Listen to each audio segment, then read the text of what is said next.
वीरं महाविष्णुं ज्वलन्तं सर्वतोमुखं नरसिंहं भीषणं भद्रम्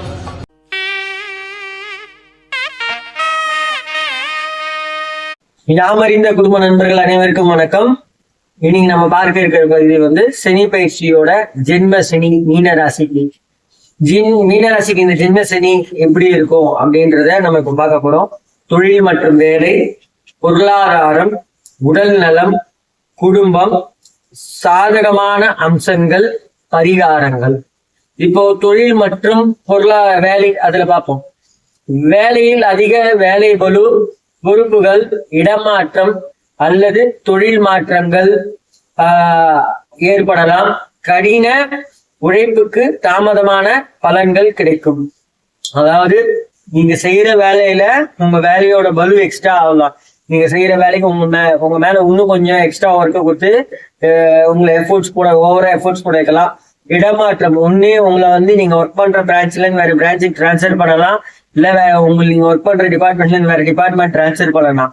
அதே போல தொழில் மாற்றங்கள், நீங்க செய்யற தொழில இருந்து ஒரு சின்ன மாற்றம். இப்ப நீங்க ஒரு ஜெராக்ஸ் கடை வச்சிருக்கீங்க அப்படின்னா அதுல இருந்து அப்படியே ஜூஸ் ஷாப்பா ஆட் ஆன் பண்ணி நீங்க தொழிலை கொஞ்சம் கொஞ்சமா மாத்திக்கிறது, அந்த மாதிரி விஷயமும் நடக்கலாம். உங்களோட கடினமான உழைப்புக்கு கண்டிப்பா பலன் கிடைக்கும். ஆனா அது கொஞ்சம் டிலேவா கிடைக்கும். ஏன்னா எந்த ஒரு விஷயமும் நம்மளுக்கு உடனே கிடைச்சிட்டா அந்த பொருளுக்கான மதிப்பு இருக்காது. அந்த பொருளுக்கான மதிப்பை நம்ம உணர வச்சுதான் அந்த பொருள் நம்ம கைக்கு கிடைக்குது. சோ அப்போ அந்த பொருளை நம்ம எவ்வளவு பாதுகாத்து வச்சுப்போம் அப்படின்றதுக்காக தான் இது நம்மளோட உழைப்புக்கு தாமதமான பலன் கிடைக்குது.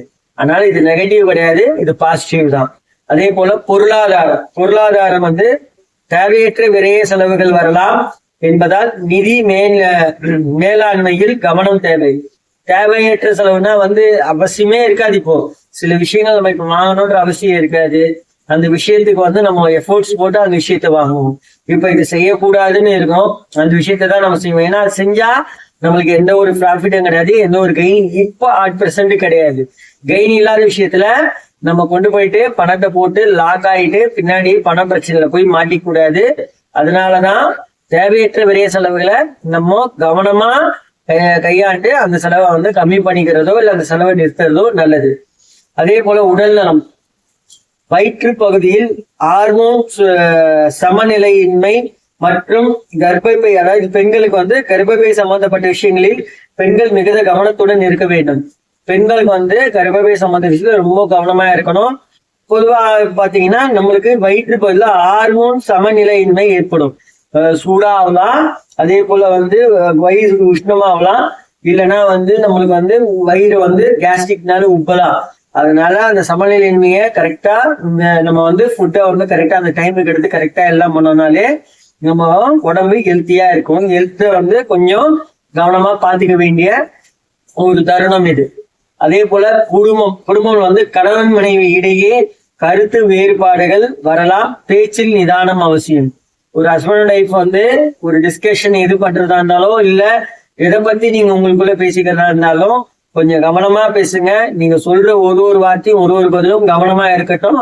அந்த கவனம் ரொம்ப முக்கியம். அந்த மாதிரி இருந்தா மட்டும்தான், நம்ம கேர்ஃபுல்லா இருந்தா மட்டும்தான் லைஃப் கொஞ்சம் ஸ்மூத்தா பீஸ்ஃபுல்லா போகும்.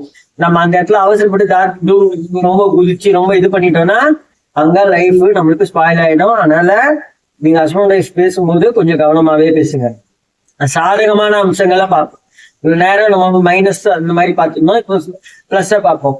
ஆன்மீக நாட்டம், அனுபவ அறிவு அதிகரிப்பு மற்றும் புதிய விஷயங்களில் கற்கும் ஆர்வம் ஏற்படும். அதாவது ஆன்மீக நாட்டம், கடவுள் மேல நம்மளோட பக்தி இன்னும் கொஞ்சம் ஜாஸ்தி ஆகலாம். அனுபவ அறிவு, அதாவது நம்மளுக்கு வாழ்க்கையில ஒவ்வொரு நாளும் ஒவ்வொரு விதமான அனுபவம் கிடைக்கும். அந்த அனுபவ அறிவு அதிகரிக்கும். நம்மளுக்கு தெரியாத நிறைய விஷயங்கள் நிறைய பேருக்கு தெரியலாம். அந்த விஷயத்துல நம்மளுக்கு அறிவு நம்மளோட நாலேஜ் இன்னும் கொஞ்சம் கெயின் ஆயிக்கும். அதே போல புதிய விஷயங்கள் கற்கும் ஆர்வம் ஏற்படும். நம்ம தெரியாத பல விஷயங்கள் இருக்கு. ஸ்பிரிச்சுவலா இருக்கலாம், ஆன்மீகமா இருக்கலாம், ஆன்மீக தவிர்த்து பல விஷயங்கள் இருக்கலாம். அந்த விஷயத்துல நம்ம கத்துக்கக்கூடிய ஒரு வாய்ப்பு நம்மளுக்கு இப்ப கிடைக்கும். அதை நம்ம கரெக்டா நம்ம லைஃபுக்கு யூட்டிலைஸ் பண்ணிக்கிறது நல்லது. இப்ப அதே போல பரிகாரம்னு பாத்தீங்கன்னா சனிக்கிழமைகளில் சனி பகவான் வழிபாடு, ஆஞ்சநேயர் அல்லது பைரவரை வழிபடலாம். ஏழைகளுக்கு அன்னதானம் செய்வது நல்லது. சாட்டர்டேல வந்து சனி பகவானை வழிபடுறது மிகவும் நல்லது. ஆஞ்சநேயரை வழிபடுறதும் நல்லது. ஆஞ்சநேயருக்கு எல்லாருக்கும் சொல்ற மாதிரி உங்களுக்கும் வெத்தலை மாலை மிக இம்பார்ட்டன்ட் ஆஞ்சநேயரை பொறுத்த வரைக்கும். சோ வெத்தலை மாலை சாத்தி வழிபடுங்க. பைரவருக்கு சகப்பு கலர் திரிய போட்டு விலகேற்றிடுவாங்க. வில்வ மாலையை சாத்தி வழிபட்டுவாங்க. கண்டிப்பா வந்து பைரவரோட அருள் கிடைக்கும். அதே போல ஏழைகளுக்கு அன்னதானம், இந்த சாப்பாட்டுக்கே வழி இல்லாம எவ்வளோ ஏழை இருக்காங்க. அந்த மாதிரி ஏழைகளுக்கு நம்ம சாப்பாட்டுக்கு அன்னதானம் வந்து வாங்கி கொடுத்தா அவ்வளவும் நல்லது. நம்பிக்கையுடன் செய்து கொண்டு வாருங்கள், நல்லதே நடக்கும். மற்றும் ஒரு நற்பதிவில் சந்திப்போம். நன்றி, வணக்கம்.